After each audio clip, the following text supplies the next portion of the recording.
it's Jordan, the Urban Outlander.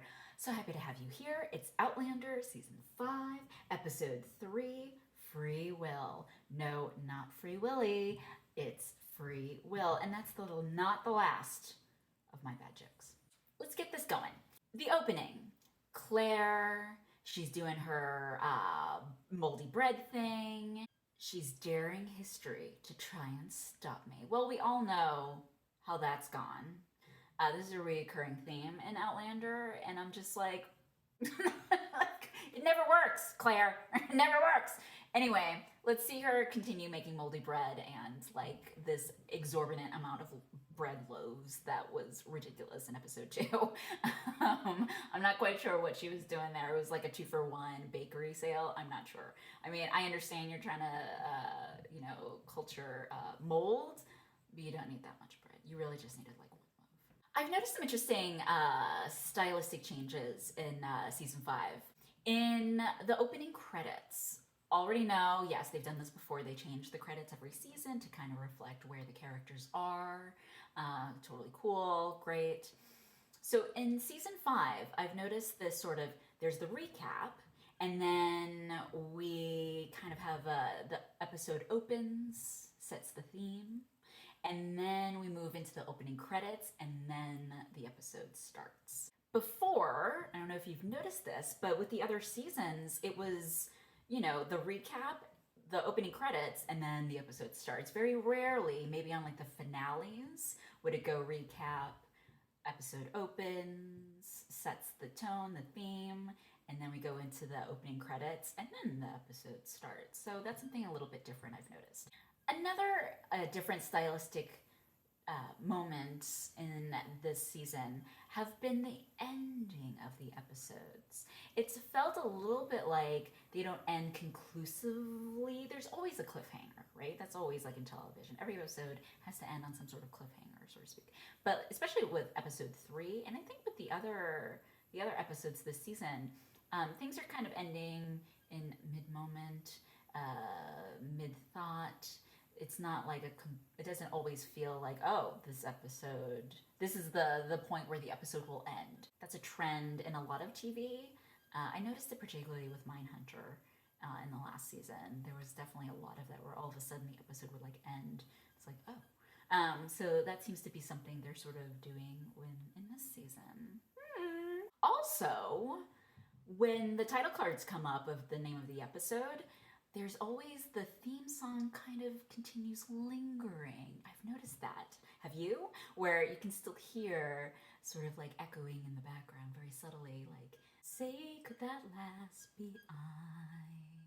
It's kind of an interesting touch. I kind of like it, actually. All right, so great. Stylistic changes, kind of interesting. How do you ken what to look for? Marsley asks Claire. Marsley, that's a great question. I love your questions. Claire, how do you ken what to look for? It made me think, will Claire and Jamie ever tell someone else about time traveling? The show already went off book, so to speak, and, Myrta knew about Claire's history. And it just sort of, Marcy's question made me wonder, like, will there ever be someone else that they confide in? Would it be Marsley? I don't know. But I kind of like that little bit of a little tease that, Claire's a little bit of a strange person in this time and age. And, how does she know some of this stuff? Oh, I guess it's because she's from Boston and they're a bunch of know-it-alls. Ha! So this episode opens with like this really nice Claire and Jamie moment. He comes home, he tells her about what's going on. They have like this really nice long shot of them together. And it's like, we're back to the Claire and Jamie show. I thought it was really lovely seeing them together and be like partners and intimates. And yeah, there isn't any sex yet, but it was a nice moment. It was really something I really enjoyed. That being said, some people are really just in it in the show to watch Brianna and Roger.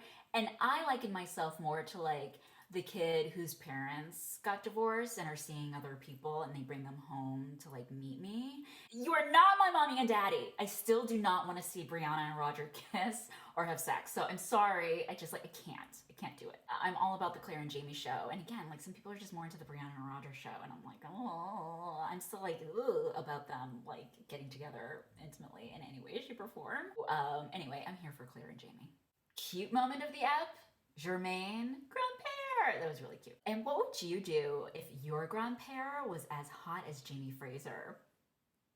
This isn't the real world. Somebody was wondering, why hasn't Jamie told Claire that Bonnet's alive in episode 2? And I'm like, this is TV. We need to extend the tension and the drama for as long as we can. So they're going to leave that reveal for like episode 3. They're going to leave that discussion until then because, you know, otherwise, this is not the real world. This is the Outlander world. But it leaves me wondering, will Outlander ever find a villain that can just die the first time around? You know, Blackjack Randall died of like a horrible, we thought he died of a horrible coup stampede in season 1. He survives. And of course, Bonnet's not going to survive a building being bombed and burning in fire. Of course not. It still freaks me out. Like, when is he going to pop back up? Because I feel like the writers are going to do something different than maybe anything that's been in the book. So, he might like pop out from a tree at some point. I don't know. Beardsley. So Outlander has taken like a horror turn in this episode. We meet Fanny, who at first is like Fanny the torturer, but then she kind of becomes, torturing for a good reason. You know, the 18th century New World is not a safe place for everybody. It is a cold, hard place for unwed mothers, people of color, indentured servants, squirrels, as we saw in episode 2. This is cold and harsh, and you got to do what you can to survive, including, offing or torturing your murderous husband. Now, if you are a serial killer, the 18th century is pretty great for you because all you need is a shovel and a rowan tree, and you're good to go to get away with your crimes. As long as you don't suffer from an apoplectic shock, you're good. I really liked this episode. It doesn't necessarily move the plot forward with this whole Beardsley element, but it didn't in the book either. But I thought it was great because, we see Claire and Jamie like working together like a detective team, like they kind of like to do. They're together now. We don't have to worry about them. Will they or won't they be together or apart? Now they're just like a team together. And, Claire, as usual, just never doing anything that anybody tells her to do. Like, don't go upstairs, Claire. Of course she does. Like, the writers are planting seeds between, like, building the militia and also building this tension about Roger and Brianna possibly going back to the 20th century where it is safer and more hygienic. We see that Jamie isn't really into that idea, but Claire's all for it. So we'll see how that plays out. And Claire and Jamie are really sort of wrestling with their own moral compasses when it comes to Mr. Beardsley. And Claire being the doctor, and it's her Hippocratic oath to take care of him, whereas Jamie's like, he's basically like a dog, and I just kill him now. This is episode 3, and I'm feeling like pretty good about how rounded and full, if that makes sense, these episodes have been so far in season 5.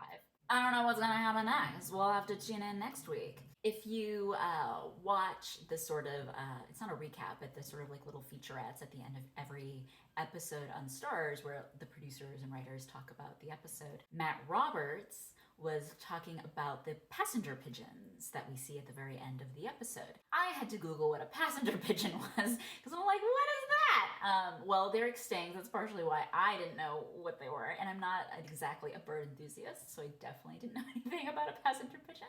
But at this time, there was like hundreds of millions of them that would fly and flock. And it was so many of them that reports were that they would darken the sky.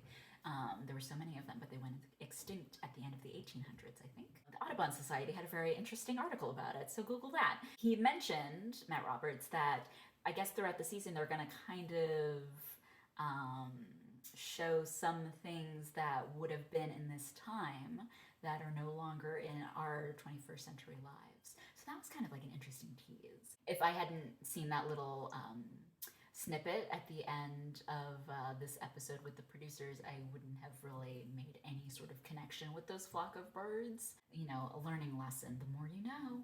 I think actually the theme of birds and free will go together very nicely. I sort of just came away with being grateful that I am not a lady of the 18th century, because my God, talk about lack of free will and being property and potentially marrying a murderer. Follow my blog, theurbanOutlander.com. Follow me on Facebook and Twitter. Tweet, post, like, whatever, heart on Instagram. Let me know what your thoughts were. Have you liked the season so far? We're only on episode 3. There are, I think, 12 episodes this season. And what did you like about this episode? What didn't you like? Were you totally like freaked out with the whole Beardsley thing in the house? Did you know what was going to happen if you haven't read the book? Let's keep the conversation going. And all right.